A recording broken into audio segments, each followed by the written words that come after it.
വിധി എന്ന് പറയുന്നത്, വിധിയും മനഃശക്തി എന്ന് പറയുന്ന ഒരു ഏരിയ ഉണ്ട്. അവിടെയാണ് നമ്മൾ ഈ പഠിച്ച ഈ മനസ്സിൻ്റെ വിവിധ ഘടകങ്ങളും അതിനോടൊപ്പം കോസ്മിക് തത്വങ്ങളും എങ്ങനെ ഉപയോഗിക്കണം എന്ന് മനസ്സിലാക്കുന്നത്.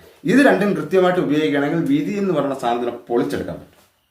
വിധി എന്ന് പറഞ്ഞ് അങ്ങനെ വിധി എന്ന് പറഞ്ഞ് ഒന്നിലേക്ക് അടിമപ്പെട്ടു കൊടുക്കാൻ മനഃശക്തി പഠിച്ചിട്ടുള്ള, മനഃശക്തി ക്രിയാത്മകപരമായി ഉപയോഗിക്കുന്ന ഒരാളിനും എന്ത് ചെയ്യില്ല, സാധിക്കത്തില്ല. കാരണം അങ്ങനെ നിന്നു കൊടുക്കത്തില്ല.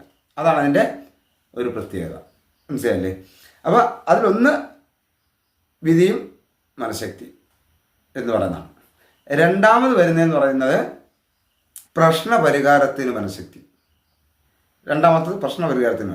നമ്മൾ നേരിടുന്ന പ്രശ്നങ്ങളെ എങ്ങനെയാണ് പരിഹരിക്കാൻ പറ്റുന്നത്, എങ്ങനെയാണ് ഒരു അവസ്ഥ, ഒരു സംഭവം പ്രശ്നമായി മാറുന്നത്, ഇങ്ങനെ മനസ്സിലാക്കുകയും അതിനെ ക്ലിയർ ചെയ്യുകയും ചെയ്യുന്നത്. അതായത്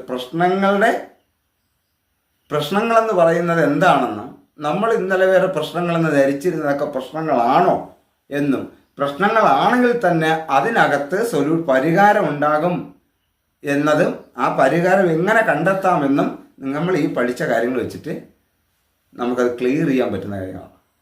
അപ്പോൾ അതാണ് അതിൻ്റെ രണ്ടാമത്തെ വരുന്നത്. മൂന്നാമത് വരുന്നത് എന്താണ്? പ്രശ്നപരിഹാരത്തിന് മനഃശക്തി പറഞ്ഞു. പിന്നെ വരുന്നത് പ്രാർത്ഥനയും മനഃശക്തി. എന്താണ് പ്രാർത്ഥന?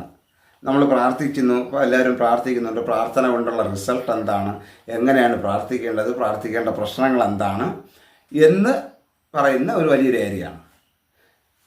നെക്സ്റ്റ് വരുന്നതെന്ന് പറഞ്ഞാൽ, അതും കഴിഞ്ഞിട്ട് വരുന്നതെന്ന് പറയുന്നത്, നമ്മൾ ഹരിസാറൊക്കെ ആദ്യമേ ഇതിനകത്ത് ഭയങ്കര ക്യൂരിയോസിറ്റിയോടുകൂടി ചോദിച്ചൊരു കാര്യമുണ്ട്. മനുഷ്യനെ വിഴുങ്ങുന്ന 4 കായകൾ എന്താണ്? അപ്പോൾ അതാണ് അവിടെ പറയാൻ പോകുന്നത്. മനുഷ്യനെ വിഴുങ്ങുന്ന, നമ്മളുടെ കഴിവില്ലാതാക്കുന്ന, നമ്മളുടെ മനഃശക്തി കുറയ്ക്കുന്ന ഒരു 4 കായകളുണ്ട്. ആ കായകളെക്കുറിച്ച് പഠിപ്പിക്കുന്ന ഒരു ഏരിയയാണ്.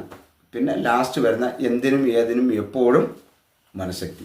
ഇത്രയും കാര്യങ്ങളെ, ഈ 5 കാര്യങ്ങളെ നമ്മൾ ഈ പഠിച്ച മനസ്സിൻ്റെ തലവും കോസ്മിക് തത്വങ്ങളും മാത്രം വെച്ച് ക്ലിയർ ചെയ്യാം.